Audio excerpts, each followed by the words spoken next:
What's up, YouTube? I got another 2012 Buick Regal GS repair video for you guys today. Next project that we're going to be working on is doing a simple brake pad change on these front tires here. I got this one done. I got the wheel off on the other side, so I'll show you guys what's up with those Brembo calipers once we get over there. Before we get too far into the video here, one important thing to note, I think I said this incorrectly later. I said 3/4 socket for your lug nuts. If you didn't have one and didn't know the size, it's actually 7/8. So apparently I can't read today, but I thought that was kind of important. So if you hear me say 3/4 later in the video, just ignore that. All right, we have the tire removed here and the car is all jacked up right now. So this is kind of what you're dealing with here on these GS models, which is more of the sport trim model for these Buick Regals. You have bigger rotors in the front and you have Brembo calipers. So these are a little bit more performance than the standard ones you'd see on the domestic cars. Typically you just have one cylinder on the inside that would push those pads together and compress them so that you get your brake pads to clamp around the rotor. Well, these ones actually have four, so you have two on the inside, two on the outside, and there's a retaining spring on the front here, and these two pins, you're gonna have to knock those out to get that spring off and then get the pads removed. So I'll show you how to do that in a minute. Here's the tools that you're gonna want. Right now we're just putting those Duralast pads on. It's just kind of the cheaper, more generic brand. Now they don't come with this spring right here, so you're gonna have to make sure that you keep that. Here's the rest of the tools you got. There's 2 C-clamps. I'll explain why you're gonna want 2 of those if you got them. You're gonna need a nail set or something to knock those pins out, and then there's just an old Allen wrench here I'm just gonna use to tap them out the rest of the way once we get them, as far as that nail set will drive them. The only things you're gonna need for sockets as far as those go is a 3/4 to get the lug nuts out, and then to remove your calipers there's just an 18mm socket. The other thing I use here, obviously you're gonna need a hammer to knock those out. You're gonna want a bungee cord or something to tie around the inside of this caliper. So once I get this thing ready to come off and get those bolts out, I'll put the bungee cord through here and just hang that off the suspension so that this thing doesn't drop and you don't end up damaging your brake line there and possibly rupturing that. So let's get to it.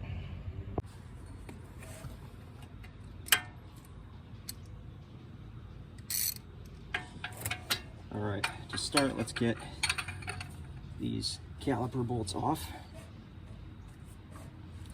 I usually just use a piece of metal pipe for a cheater bar. That one came off pretty easy. Next one will go about that quick.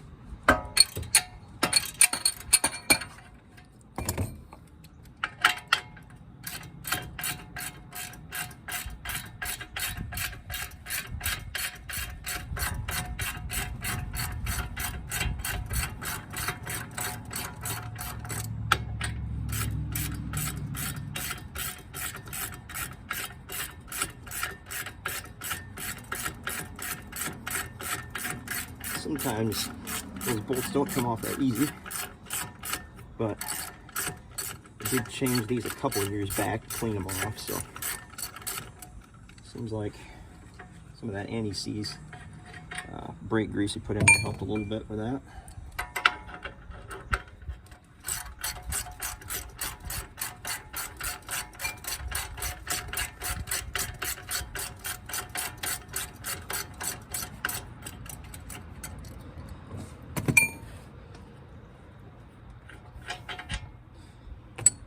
Okay, so I'll knock this off here.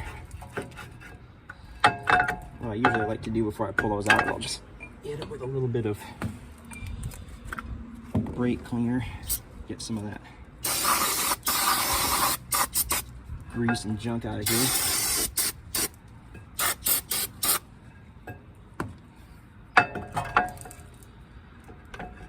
All right. What I am going to want to do though is probably seat this back on to knock these pins out of here.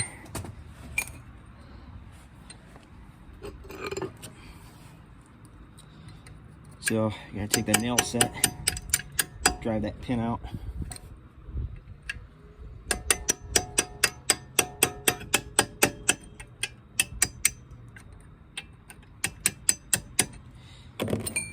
I'll take that old Allen wrench, knock it out the rest of the way here. Come on. That one wanted to go a little crooked on me. Sometimes they do come out. You can get them by hand, like that one. And this one should come out pretty easy now that we get the spring out.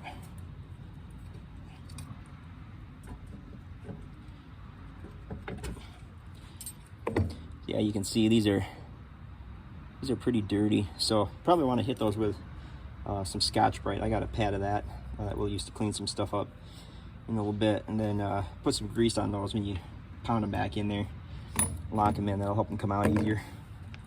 All right, now we can get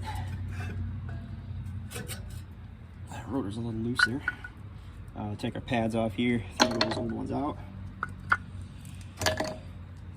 I'll use some more of that brake cleaner.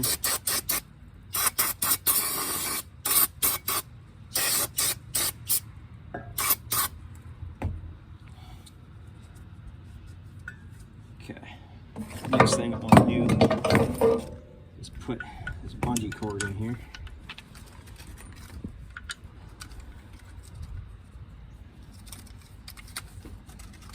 It's a little long, so I'll probably wrap it a couple times here. And I'll just hang this up. Our spring, that way it can't fall down. Keep it in place while we're working on it.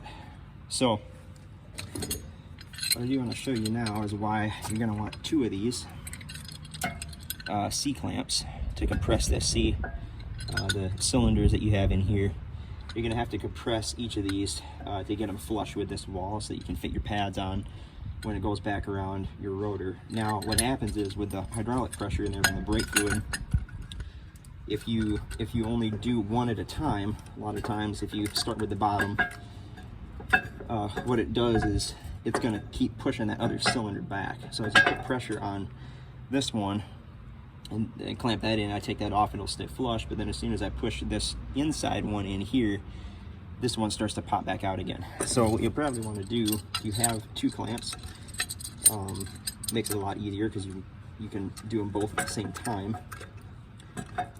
and then you don't run into that issue. But if you have one, it still works. You'll just have to probably, you know, do it a couple times, one on the left, one on the right, and then do another on the left and another on the right again.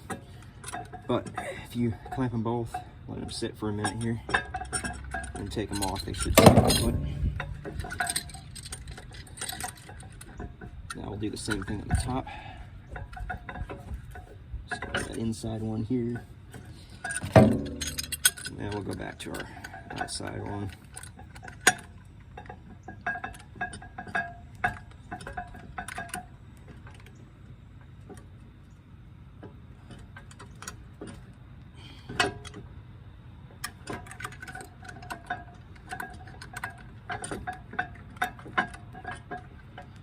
Looks like, yeah, we're still seeing a little bit of that movement going on here, the lower ones.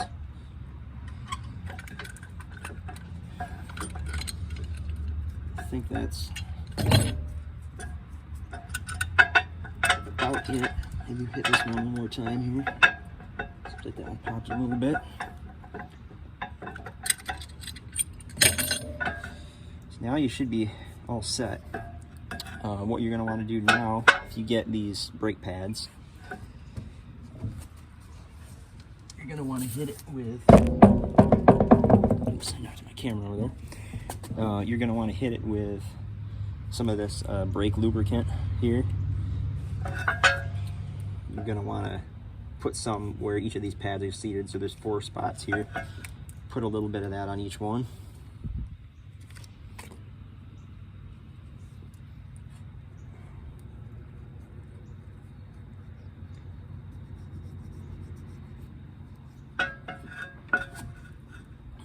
Hit the 2 up top.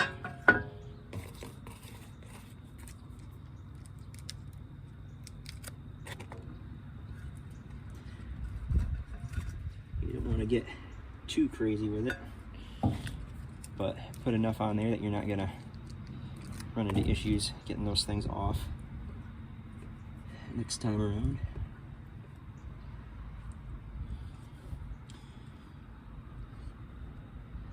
All right, now we can take this off, because I know it's not going anywhere.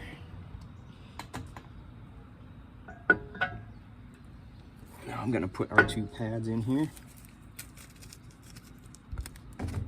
Get a rag to clean some of this grease off before I start touching everything.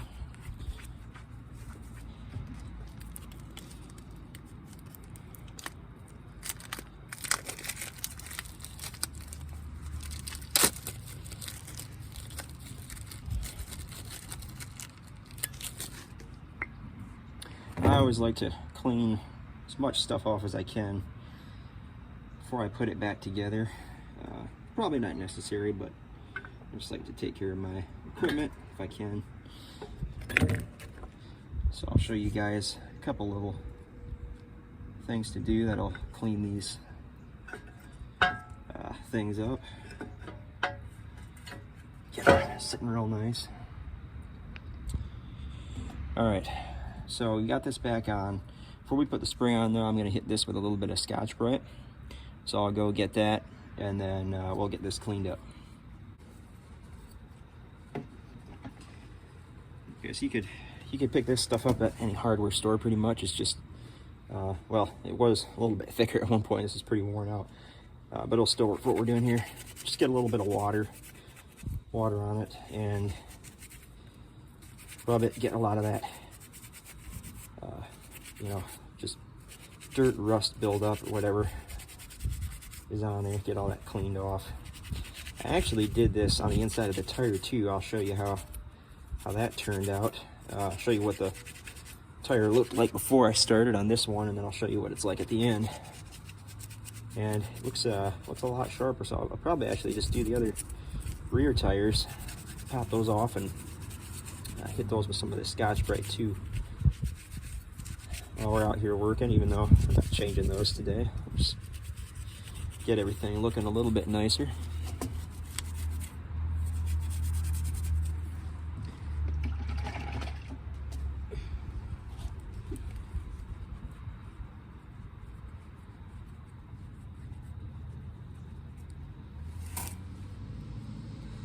Yep, see, that's a little cleaner.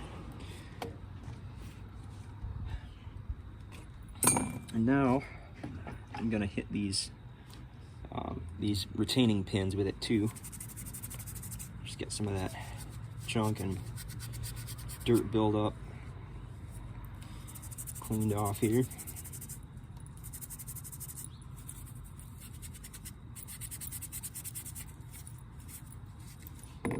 And I usually like to hit these with a little bit of that brake lubricant too. Helps those come out a lot easier. It keeps the rust from building up in there.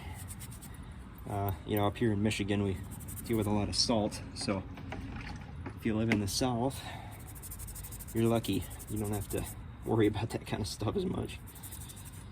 But you know, we got to brave things up here in Michigan, so it's the way it is in the Rust Belt.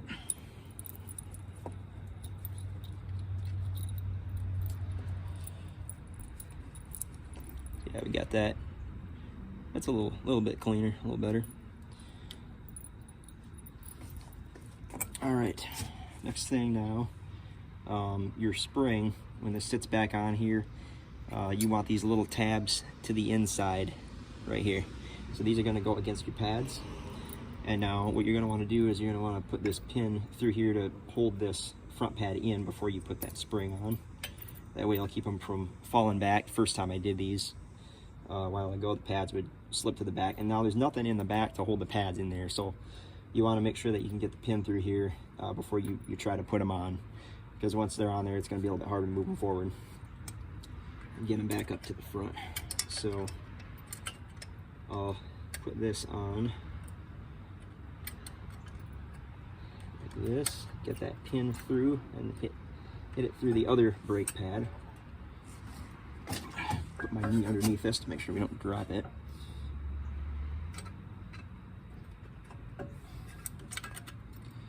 And then bend that tab down.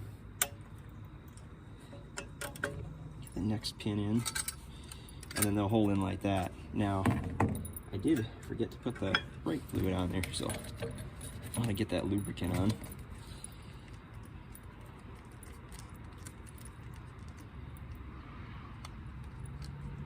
I knew I forgot something here.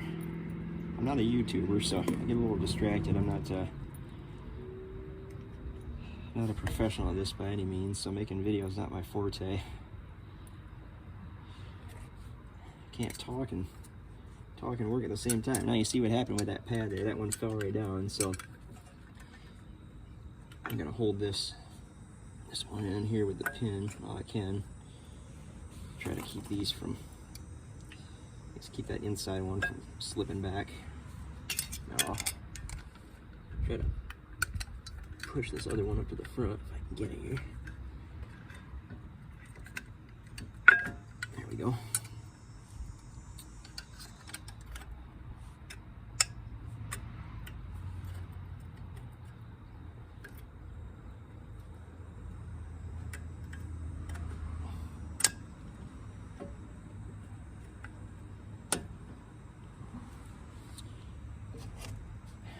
Take our hammer, tap these back in.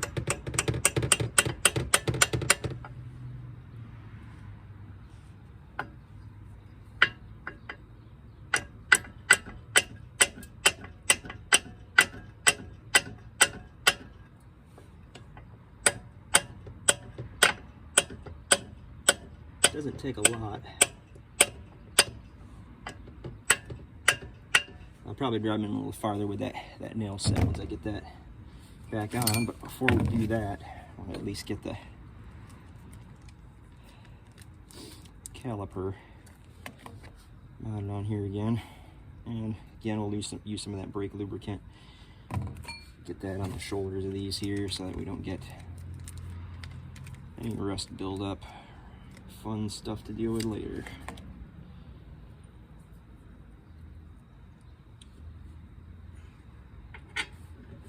Hard to see what I'm doing here, but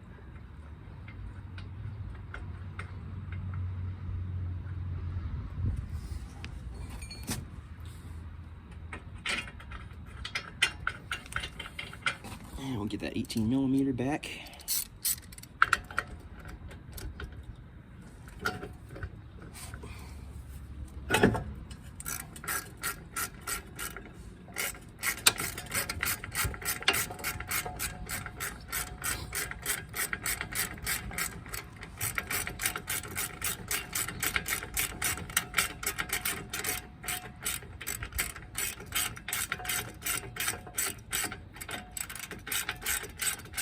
Takes a while because these screws are longer than most that you'll see, but these are pretty big calipers, so.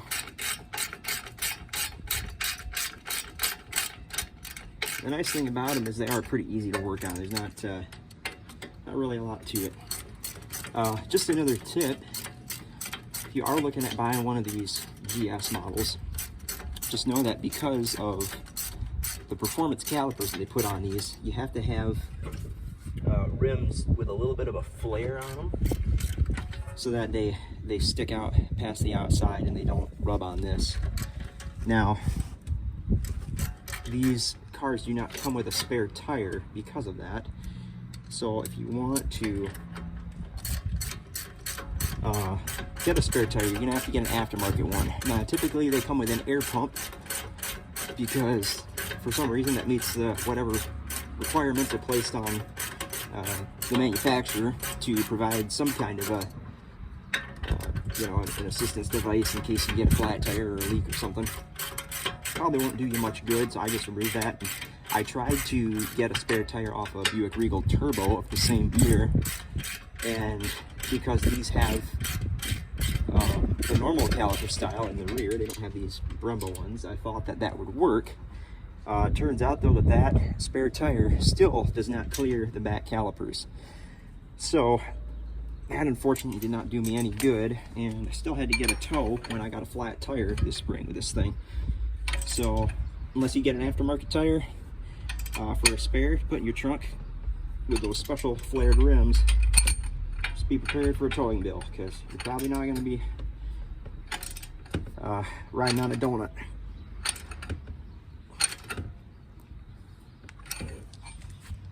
Okay, I think that's good. We'll get the tire back on there, and actually before we do that, we'll clean that off. But once we get that on there, then we should be good to go. Okay, so we got our tire now. I'll show you guys what this one looked like before it's cleaned. And I do have some Scotch-Brite here that's not in nearly as bad a shape. I think that's what's left over of the other piece we had here. So you can see some of this on here is just you know, dust from the brake pads wearing off. But on the insides of these, a lot of times you're going to get some buildup on the casting in here, and a lot of this stuff it's just scratched up and it looks pretty nasty. So yeah, we'll get some water, get this all rubbed out here, and you won't get everything, but it does make it look a lot nicer. So I'll set this up and show you guys kind of the before and after and how this turns out. Now, one important thing to note about these tires is because of the flare on the rims, these things stick out a little bit past the wall of the tire. So when you do this, you're going to want to set them in grass if you're going to flip them over, because otherwise you're going to have scraped up coating on the outside of your rims. So get this thing washed out here. We just start working our way around. You can probably already see how quick a lot of that junk is coming off here.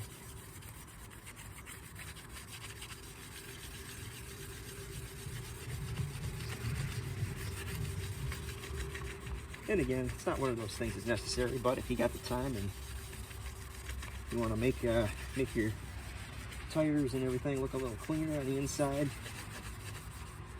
get some of that build up out of there, and looks a lot sharper than it did when you started, for sure. So we'll wrap this up, and then I'll show you guys what this looks like when we're done.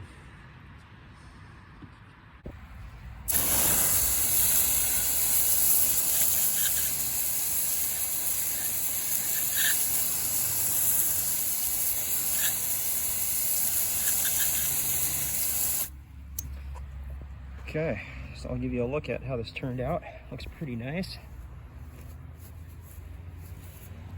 You can see what a difference on the inside of this. Looks way cleaner. So yeah, that should be it for cleaning this out, and now it's ready to go back on. All right, here is the finished product. As you can see, that looks quite a bit better. So that should last a while. And that's pretty much all there is to it. Whoa, look away from the dirty rocker panel. That's my next project. I gotta get this thing washed. So, but that's pretty much it for the brake job. Again, it didn't really need to change the rotors because they weren't in bad shape. But if you're looking to just replace the pads and you've never done those Brembo calipers before, that's really all there is to the job. So, best of luck to you. And if you feel like tackling it yourself, saving a little money, I hope it works out.